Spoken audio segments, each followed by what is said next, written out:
Let's start. So today I'm going to discuss about functions. Already we have discussed about functions, but here you will get a new information regarding functions.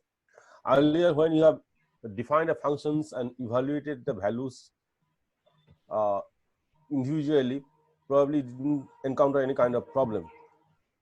Today, you will see that when you are trying to evaluate a functions and trying to evaluate a NumPy array, you will find one problem. What is the kind of problem? Before I reveal, let us take a very simple problem. This is called Heaviside functions.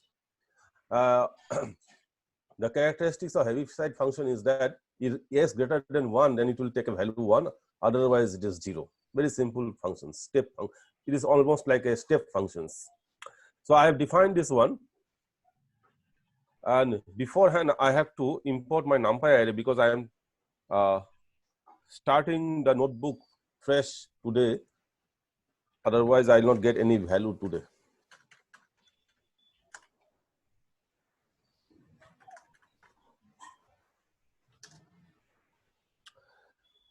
So I'm importing my NumPy, then I am defining my functions, Heaviside functions, and now I'm trying to evaluate a value called -1. What do you expect?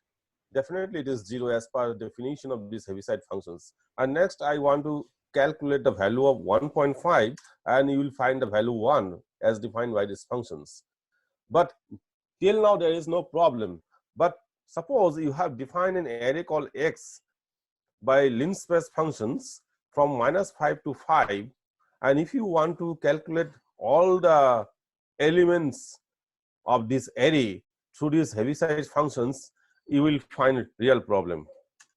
So here I have defined the array, and now I want to calculate the Heaviside functions with this array. Now see what is the message. The truth value of an array with more than one element is ambiguous. I use either like this, like this. That means this functions is revealing that it is incapable of handling this NumPy array. So how to overcome this problem? The solution is very simple. You give a vectorized flavor to these scalar functions. You convert, because the function that you have defined here, it is a scalar functions, and you convert it into vector functions, then it will evaluate. How will you do it? This is the simple syntax: np.vectorize, and then write the functions. Then the functions that will come out, that is the vector functions. And now you try to evaluate, you will see it will now evaluate. Have you got it? So when you have defined the functions, and if you try to evaluate a NumPy array, then first of all you have to convert your scalar functions into vector functions, and then you go for evaluations. Next, I want to discuss something about called some defined functions are there in NumPy. Say for example, for calculating mean or standard deviations or variations or something like this. If you have a NumPy array, and if you want to know what is the mean of this array or standard deviation or whatever it is, sum or mean or maximum or minimum value, simply write the functions and put the array value over there, you will immediately get the answer. So these are called something called aggregates functions. The NumPy provides another set of functions for calculating aggregates for NumPy arrays, which take an array as input and by default return scalar as output. For example, statistics such as average, standard deviation, variance of the values in the input array, and functions for calculating sum and the product of element are all aggregate functions. Let us give an example. Suppose here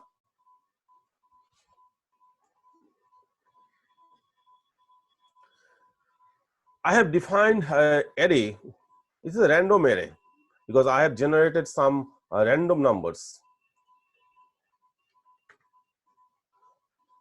Let us try to see this one first.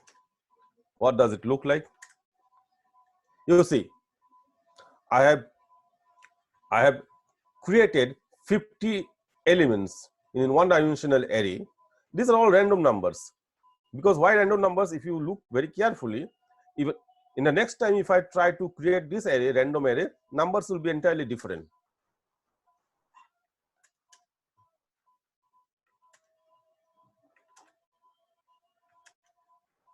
So these are random. By name itself, it states that anything can come out between 0 to 1 as value.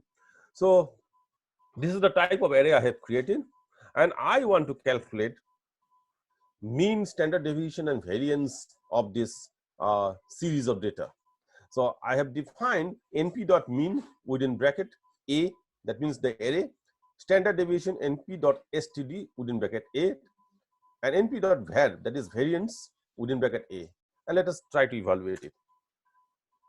So the mean of this series or this array value, array elements of this array are this one, this is the standard deviations, this is the variance.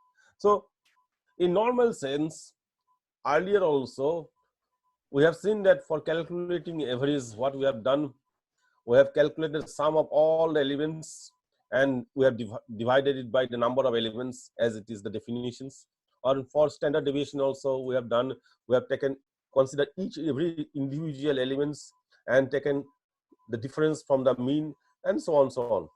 So we have to write a few line codes before we evaluate mean, standard deviation and variance. But what you find here is that there is no extra effort.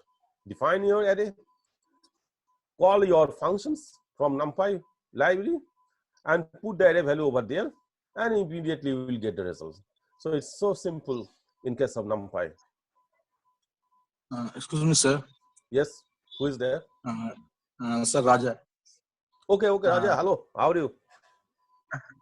I'm sir, fine, sir. How are you, sir? But your picture is not seen, only Raja Ghosh I can see. Only okay, I can get pictures, sir. I can get pictures, sir. Okay, now, okay, is it please. Visible, sir? Okay, I'm fine. Visible, nice sir? To see you. Okay, sir. Yes, thank you, sir. Thank you. Sir, so that 50 random number, sir. Yeah, my question is, sir, 50 random number which come here, sir, why they come fractional number? Because you have it may be integer also. These functions, it is actually there are other syntax also. If you want to create whole numbers also, syntax will be something different. Okay, sir. Oh, this particular syntax np.random.rnd, it will create random numbers between 0 to 1. If you want whole numbers, syntax will be something different. That some int will come. I exactly cannot remember because so many syntax are there. Whenever I'm working with something, and if I want something like integer value random numbers, I just go to the websites and click it and put it in the Google and get the answer immediately. Because how many syntax you will remember? But I assure this is also possible. Otherwise, I can also manipulate it this way. I just multiply by 10 or something like this and put int. So immediately things will be converted into integers. It's a simple manipulations. You see, if you multiply by 10, I show you. Here I show you. Just very good question. Some sort of I like this kind of things. Let's see. I have defined here 50 elements of this array. These are random numbers. Now you see what I will do. If I multiply by 10, what will happen? Yes, sir. Something like this. Now, if I put something int, sir, it will be multiplied. Yes, sir. Yes, sir. Oh, only size one arrays can become Python scales. Yes. It is not coming. But this sort of manipulations we can. But straight syntax is also there. I cannot remember at this moment. I think something like this. np.random. If we write int a, then it will not return, right? Pardon?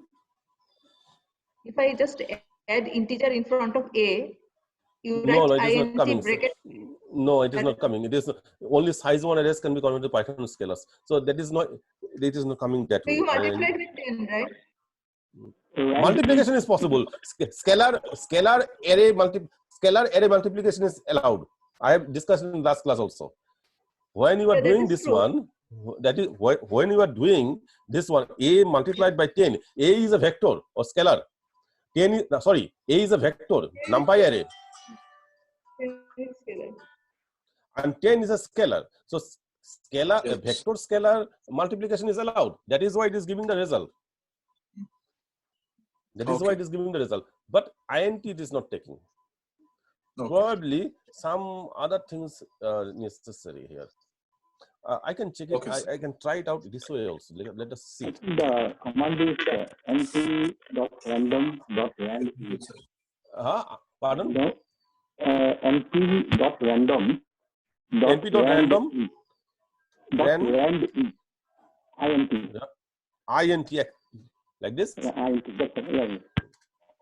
But it will not work. It will get something like first you have to give the range and then you have to give the size. Like instead of 1, you have to give like 10 there. And instead of 5, you have to give 5 equal to 10. Wait. Just a minute. This represents.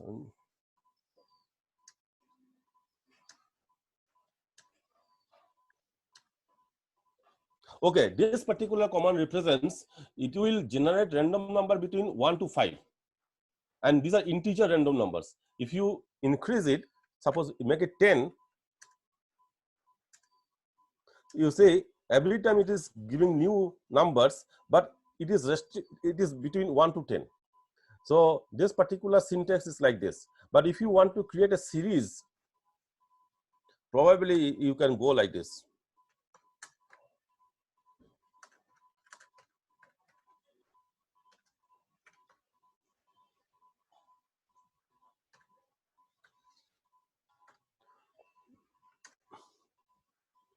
Yes, Raja Ghosh.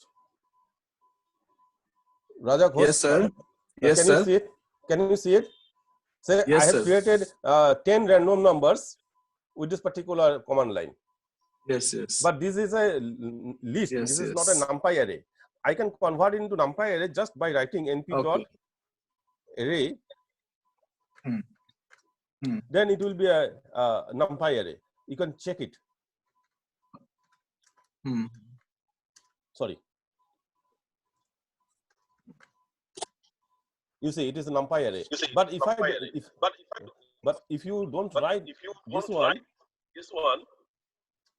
and if you now check the character of A, it will be list. But sometimes what happens when you are making a code, if you put list, you will may encounter some of the problems.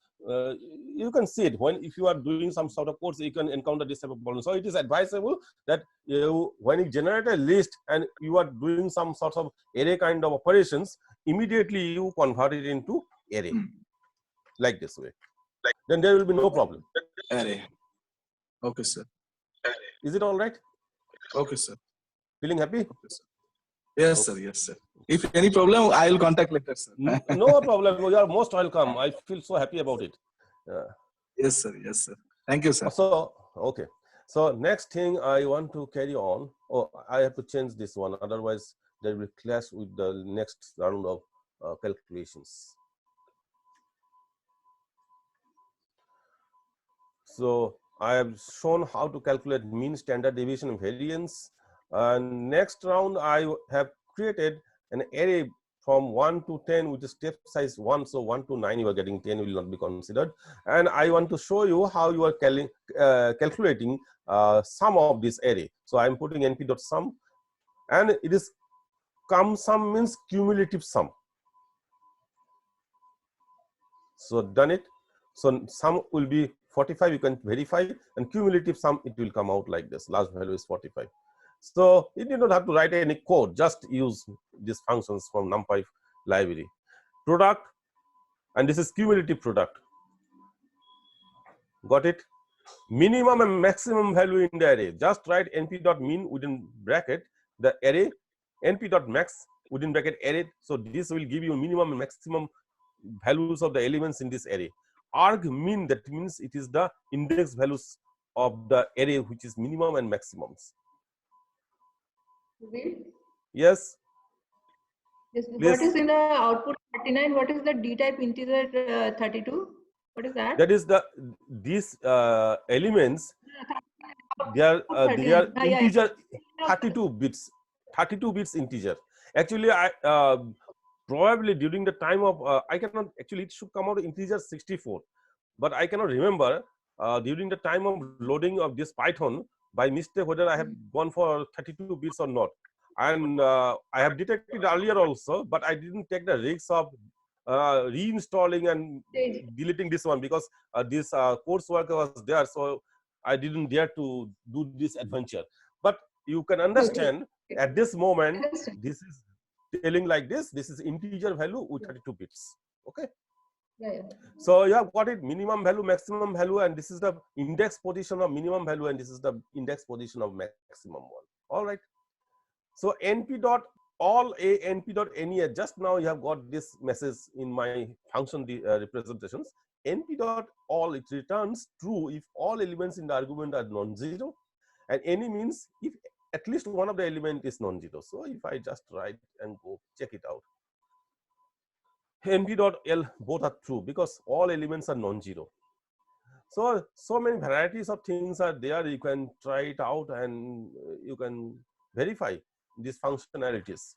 Now this one thing I will discuss in waves. So I put some figures over here. This is something very interesting in the sense, at the beginning of introducing you NumPy array, I have told you there are some axes or dimensions are there. There are one axis along the rows, one axis along the columns, and row and column makes two-dimensional kind of things, and the direction along which these two-dimensional objects are stacked, that is called third dimension, called axis 2. Now when I have an array representation something like this, one very simple 1 2 3 4 5 6 7 8 9. Now I want to sum all the elements. So if you simply write data dot sum or sum within bracket data, np dot sum within bracket data, it will give you the value 45, and it should be like this because 1 plus 2 plus 3, if you carry out, it will give you 45. Now your problem is something like this, that you want to take the sum like this along the columns for all rows, like this way. That is all the columns for all, sorry, first column, all the rows, that is this blue shells, and second column, all the rows, like this way. So you have to take the sum along the axis 0. If it is the case, no problem, just write data dot sum within bracket axis 0. So it will calculate like this way along the rows for each and every individual column. But if you want sometimes that you want to calculate sum for each row for all columns like this way horizontally, then you define data dot sum axis 1. So it will calculate that way. So how one to calculate your sum in an array? If you are very much specific, if you want to calculate all the elements, no problem, data dot sum. But if you want to calculate along row wise or column wise, you have to mention the axis particularly specifically, then it will do its job just in one click. Then operation on arrays are there. I have probably discussed this one in the last lectures, np.transpose, np.arrange, reshape, like this. So I skip this part. Oh, so this is one thing I just want to mention. Suppose I have created an array of numbers from 1 to 7. So 1 to 6 we are getting. Now I want, this is a one-dimensional array. I want to reshape it into 3 by 2. So you have got it like this. Next, there is another array I have defined like this way from the original array A. I want to reshape it into 2 by 3 array. So you can understand that it looks like a matrix. This also looks like a matrix, and it is computable. You can carry out matrix operations, multiplications. So if you write np dot within bracket AB, it will carry out its multiplications, and you will get it. You can verify.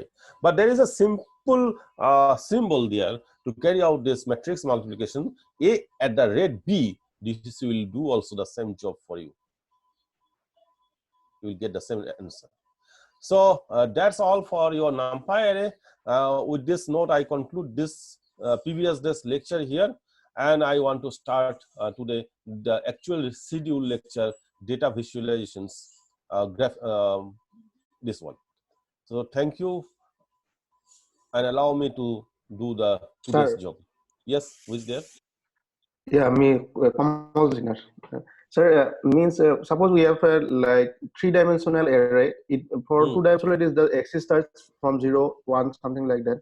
For three-dimensional, it will be like 0, 1, 2, something like that. Yes, yes, yes. And the same operation, that techniques you have to use. Technique is same. Systematically, you have to proceed. You have to systematically process, but little bit understanding is required. Little bit of understanding. Until and unless you are conversing with 2 dimensions, things becomes really messed up if you just go for 3 dimension immediately. Okay. So I have one question from the lab. Just that one. I tried that. Suppose that I have actually, I could not follow. Who is there? Me, right. Raja? No, I am Kamal. Achha, okay, please carry on. Yeah, I have a value of 6.6 into 10 to the power minus 16. So what would be the data type? Is it float or that? Okay. Actually, on the first day assignment, I was trying to do it. And what you are saying? 6.6 into 10 to the power minus 16. Just a minute.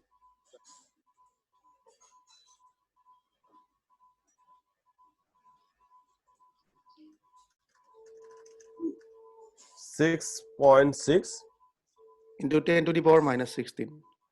10 to the power minus 16. So this is the number actually, you know. Okay, you're right. Inside, this is the scientific notation of writing. To the power, if the number is very large, then you can write it like this. Okay. So why don't you try yourself? You can verify because you have a type function with you. Okay. Right. Yes, actually, I did a mistake in the means I used the syntax as 6.6 times 10 to the power minus, not e. Okay, that was the error. This is the way one. Okay. Happy? Okay, thank you. Right. So I'm starting now. By the way, Colon, can you hear me? Yeah, the time is only 3 minutes left. Okay, in this session. So you can take 3 minutes left. You can take 1 or 2 questions maybe, and then this data visualizations can be started in the next session. All right. Any question anybody have, please kindly ask.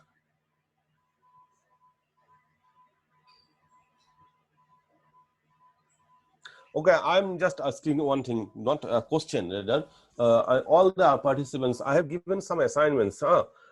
Don't take it that this is just to harass you or something like this.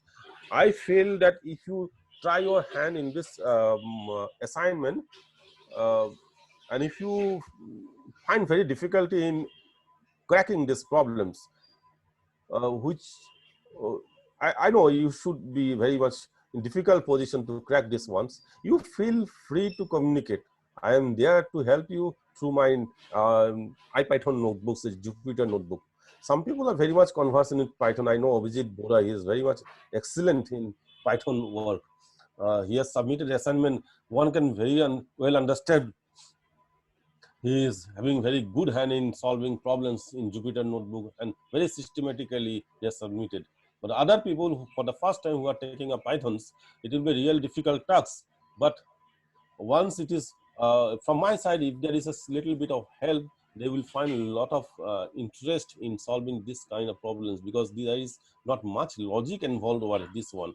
They are straightforward calculations. So that's why I'm asking everyone, please try. If you don't find difficulty, put your questions in the Google Classroom so that I can interact you. And meanwhile, I also want to ask one thing. Have you downloaded your Pythons and Jupyter notebook in your laptop or computer? So Suvita, somebody have asked a question, right? Dr. Rajiv Das. Somebody is using. Sir, I have submitted my. Excuse me, sir. Yes, please. I have submitted my first day assignment. Okay. Correct one. Oh, I will check it. I will see. Actually, last day also I was very much busy in